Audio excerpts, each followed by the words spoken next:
After my submarine time, I changed over and became an officer.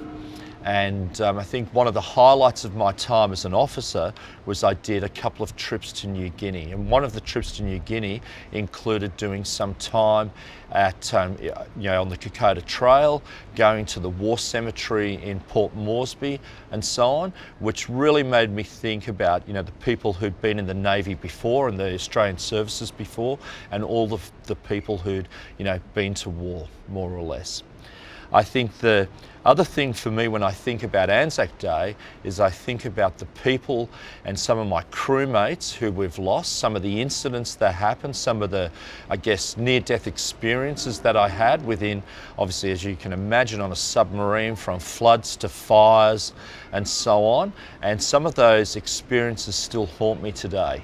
I have the odd nightmare, this and that, and I wonder at times why people go on about certain things, especially when I look at some of the hardships of whether, being in those close confined quarters to not getting washed. But look, all of those things I look back fondly. The thing for me on ANZAC Day is, more than anything else, is the missing of the camaraderie, the people who I went to sea with, that whole, being part of a really good first-class team.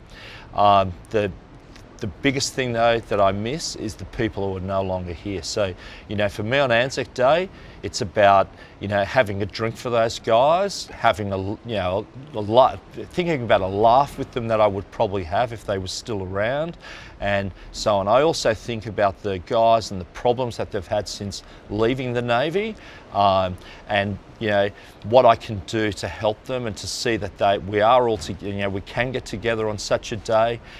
That is all really important to me.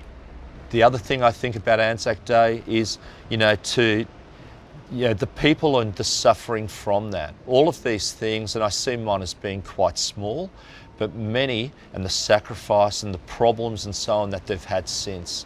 I think of the times when I've been to war cemeteries in Port Moresby for the people who battled on the Kokoda Trail, in Singapore, what happened at Changi, and so on. I reflect on all of these people and have a good drink and reminisce with the guys. But these guys, to me, and girls, will never be forgotten.